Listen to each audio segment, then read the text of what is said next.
Let me pull you into the shadows of a dimly lit Renaissance study in Florence, 1513. The air is thick with the scent of aged parchment and flickering candle wax.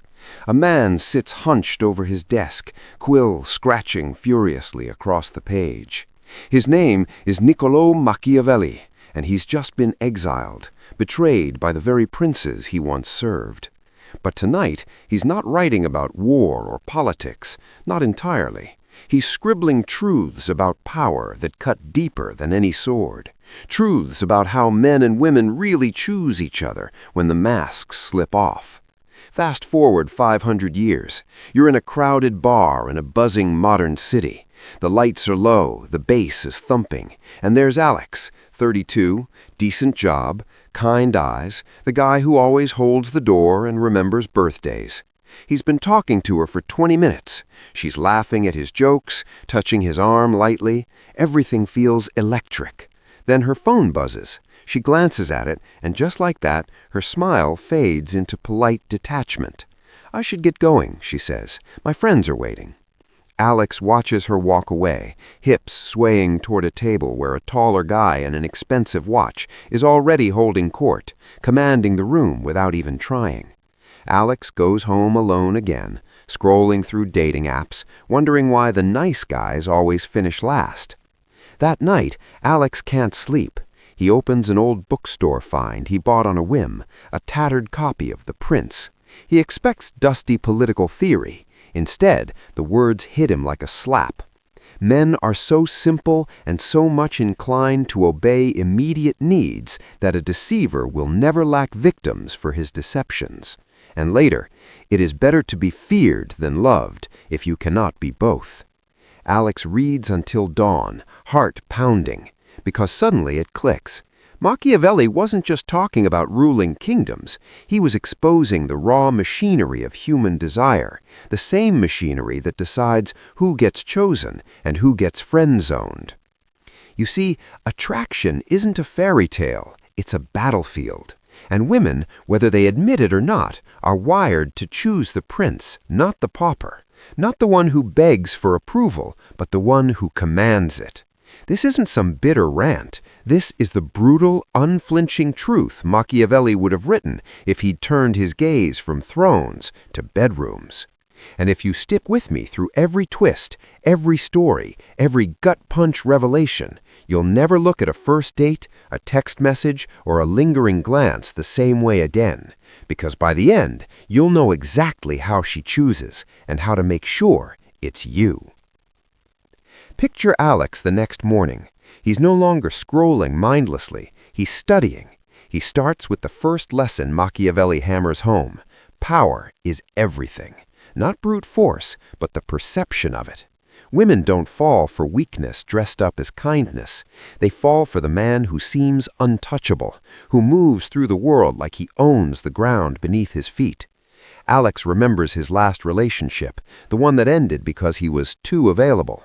He'd text back instantly, cancel plans for her, shower her with compliments. She'd seemed happy at first. Then she pulled away, saying she needed space. Translation, Machiavelli style, she lost respect, because respect is the currency of desire. Machiavelli knew this from watching the courts of Italy. He saw dukes and condottieri seduce not with poetry, but with the quiet aura of control.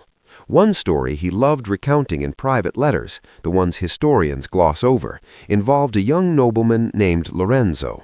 Lorenzo was handsome, wealthy, but soft.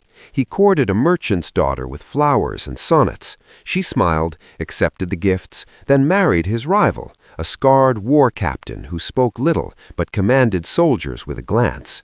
Why? Because the captain didn't ask for her affection. He took the space, made her feel like winning him was the prize. The daughter later confessed to a confidant. With Lorenzo, I felt safe. With the captain, I felt alive. Alex tests this in real time. That weekend, he's at a networking event. Instead of hovering near the woman he's interested in, let's call her Sophia, sharp-eyed marketing exec, he positions himself across the room.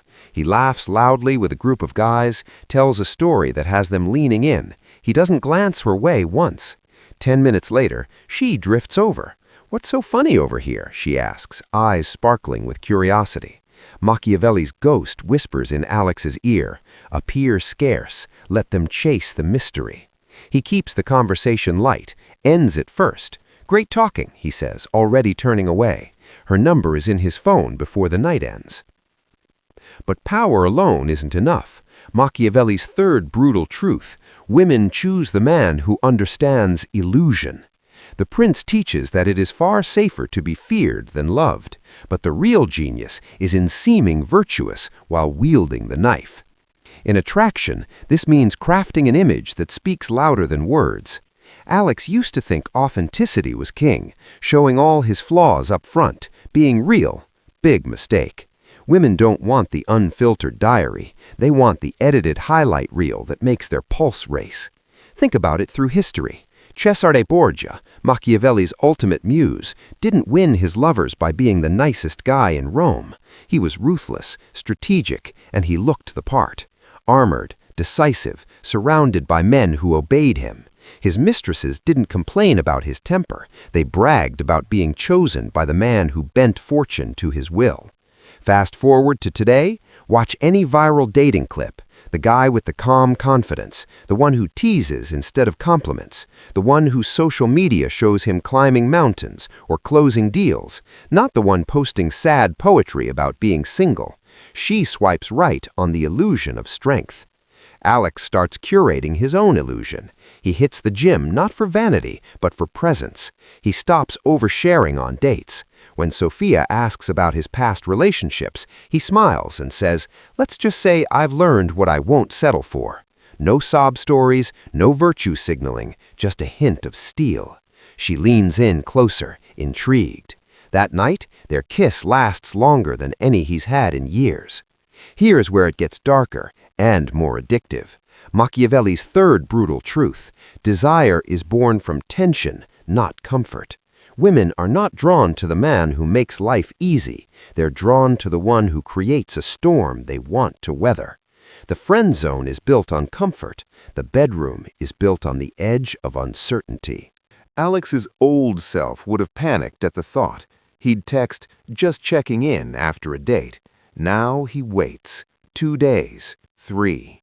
When Sophia messages first, "Hey, what are you up to?" he replies with something short, playful, dominant. "Plotting world domination. You in?" She sends back a laughing emoji and a time for their next meetup. Machiavelli would have applauded.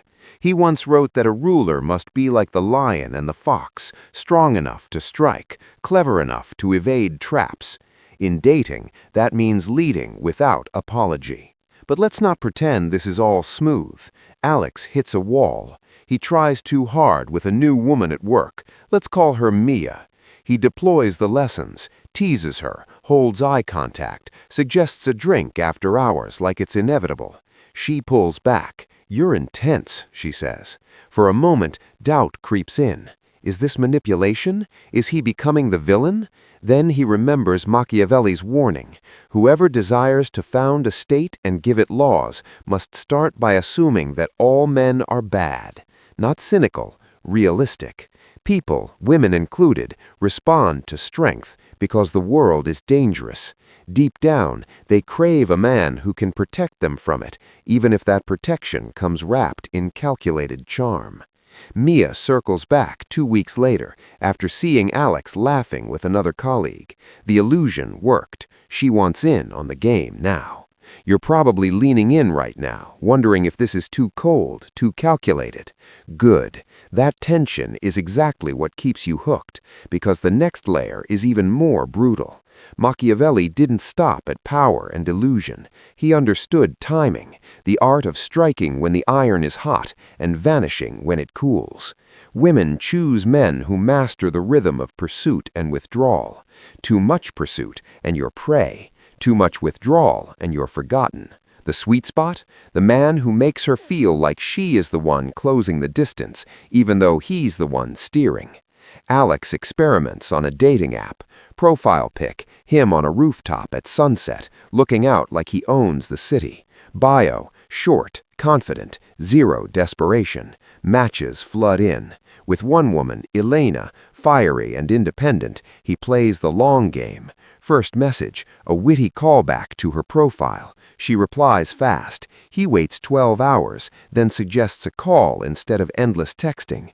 On the call, he steers the conversation to her ambitions, then drops a story of his own quiet triumph, a deal he closed that week. No bragging, just quiet power. When she hints at meeting, he says, "Thursday works for me, 8 p.m. Wear something that makes you feel unstoppable." She laughs, but she shows up in red. That date? Electric. He listens more than he talks, but every word carries weight. When she challenges him on politics, he doesn't back down. He counters with calm authority. Machiavelli's voice in his head. Never attempt to win by force what can be won by deception. But here, no deception, just unapologetic frame control.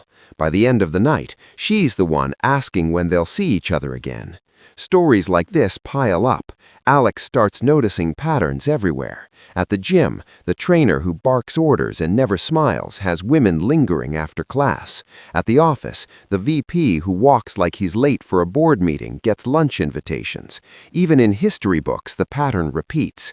King Henry VIII didn't keep wives by being gentle. He kept them, until he didn't, by being the sun around which they orbited. Cleopatra chose Caesar and Antony, not for their poetry, but for their empires. Yet the real gut punch comes when Alex confronts the mirror. He realizes he'd spent years lying to himself. He thought women wanted equality in the moment of choice. They don't. They want the man who elevates them by his very presence. The brutal truth, her choice isn't about fairness, it's about survival wiring, evolution dressed in designer heels. She's scanning for the man whose genes and status promise strong offspring and protection. Machiavelli just gave that wiring a name, virtù, the masculine excellence that bends fortune. Alex's transformation isn't overnight. There are failures, a date where he pushes the dominance too far, and she calls him arrogant. He adjusts, not by apologizing profusely, but by owning it with a smirk the next day. Arrogant or just honest about what I bring? She comes back, because women forgive strength faster than they forgive weakness. Months later, Alex is no longer the guy waiting for texts. He's the one women text first. Sophia is now his girlfriend, but even she admits it in a quiet moment. You changed. You stopped trying to be what I said I wanted and became more. Machiavelli would have smiled at that. The prince never reveals the full hand. But here's the final, most dangerous truth, the one that keeps you glued to this story until the very last word. This knowledge is a double-edged blade. Use it to become the man who commands respect and doors open. Misuse it to manipulate without self-mastery, and you become the hollow tyrant who loses everything when the illusion cracks. Machiavelli himself died in obscurity, but his words outlived empires. The men who truly master them don't just get chosen, they stay chosen. So what about you? Right now, as you finish this, are you still the old Alex, hoping kindness alone will win her? Or are you ready to step into the arena, read the prince like gospel, and rewrite your own story? The woman you want isn't waiting for permission. She's waiting for the man who takes the throne without asking. The bar is still crowded. The lights are still low. But now you know the game. Walk in like you own it, because she's already scanning the room for her prince. And princes don't beg. They conquer.